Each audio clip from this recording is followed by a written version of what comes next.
everybody, welcome to another episode of Sunday School to Go. I'm Pastor Katie from St. Peter's Lutheran Church in Verona, New York. So this is it's our second story for the month of February 2022, but it's our fourth story for this bag of activities.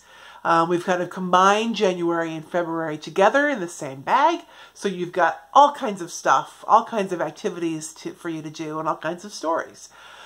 This story that we're going to hear is a very important story. It's important in the story of Jesus, but it's also important because it connects to a story that we hear in church.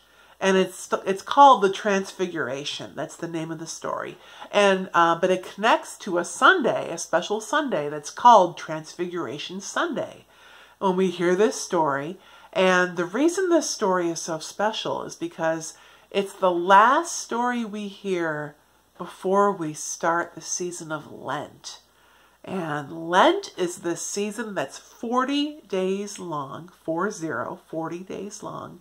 And it's a season right before Easter, where we're getting ready for Easter. And one of the ways we get ready for Easter is we try really hard to put aside all of the things that distract us from God, all the things that distract us from Jesus and from living out our faith. And so Transfiguration is kind of a signal, it's kind of a sign to all of us, like, okay, it's time to focus on Jesus. It's time to get ready, if that makes any sense. So, it's just a really cool story too. And you've got some cool stuff in your bag for this. So let's go ahead and hear the story, and then we'll talk more about Lent and the other stuff. All right, this is the story of the Transfiguration. I'm going to read it to you from the Spark Story Bible, published by Augsburg Fortress and Spark House Press. Okay, here we go. Peter, James, and John were very excited. They were climbing a mountain with Jesus. Higher and higher they climbed, right to the top. Then they noticed something different about Jesus. Jesus' face and clothes were bright and shiny like the sun. Moses and the prophet Elijah were standing with Jesus, talking about God's promise to save the world.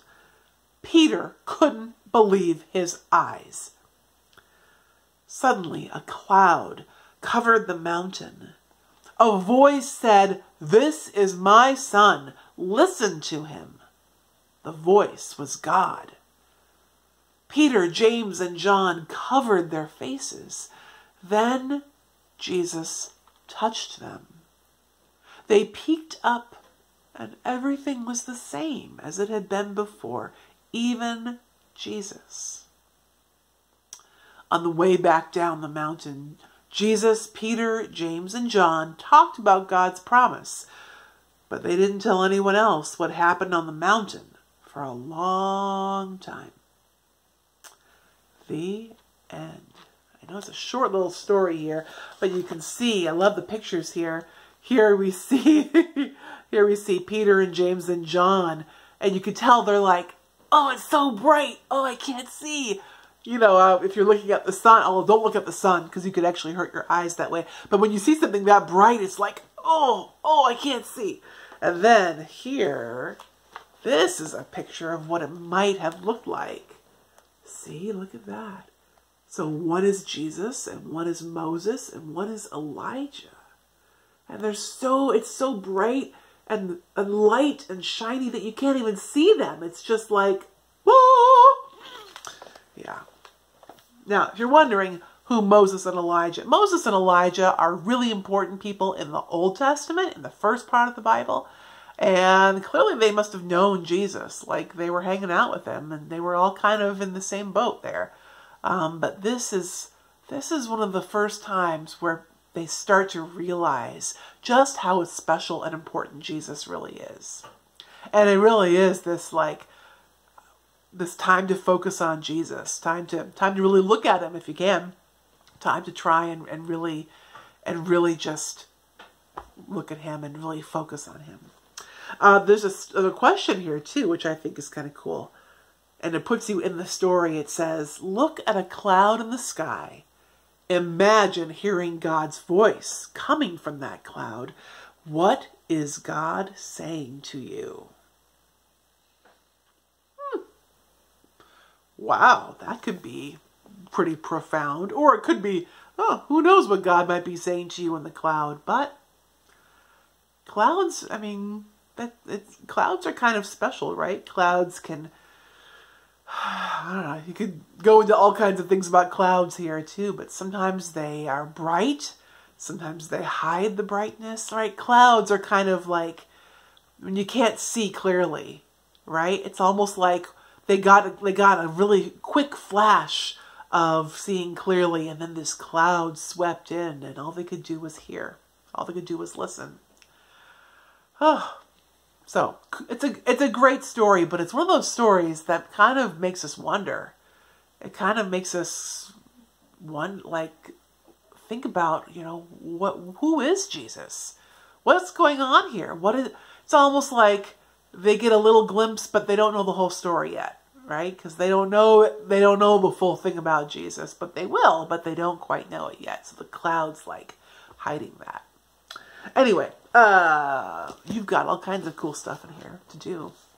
You've got, first of all, you have a little glow stick, so you also can have a little, some glowing action going on there.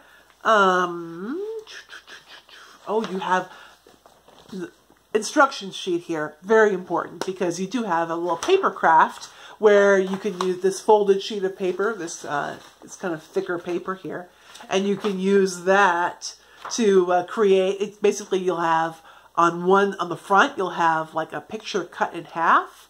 That's, it's the ordinary Jesus picture on the front, but then it'll be cut in half, and when you open it up, you'll see the transfigured Jesus picture in the center. So you can color those and use the instruction sheet there to figure out how to put it together, and you have your own little Transfiguration scene. And then let's see, and there's some activity pages here. We've got a word search. We've got, find the hidden words. We've got more coloring to do. We've got a maze. We've got a crossword puzzle, all kinds of fun stuff like that.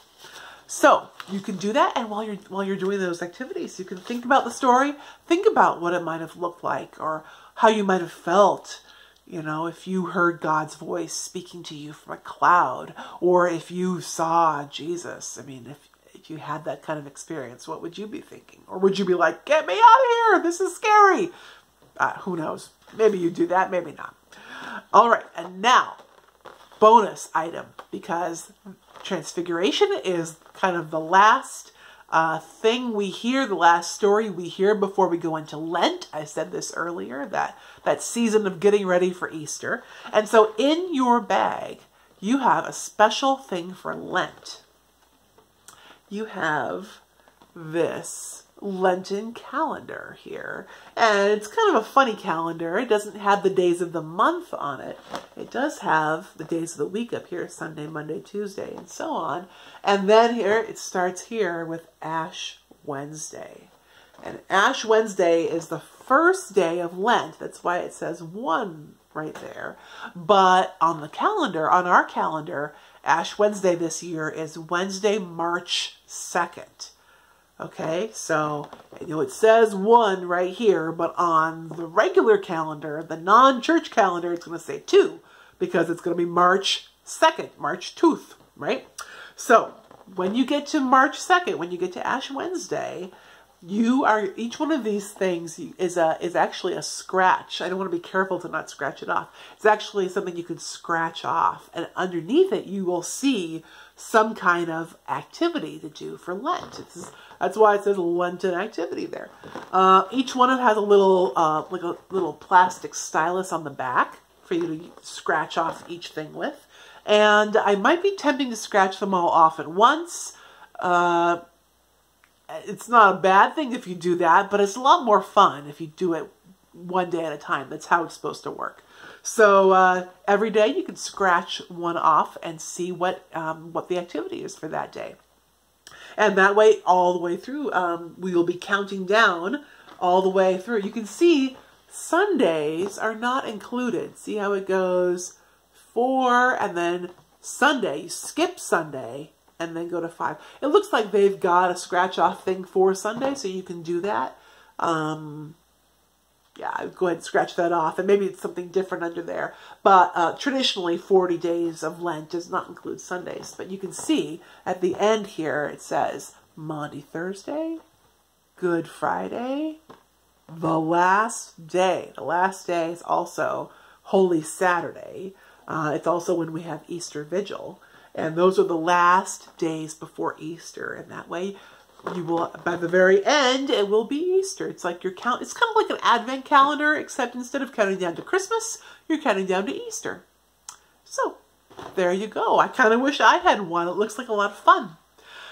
Okay, well, enjoy all of these activities. Have fun. Make them your own. You get a chance to really think about the story, talk about the story, picture what it might have looked like, however you want to think about the story.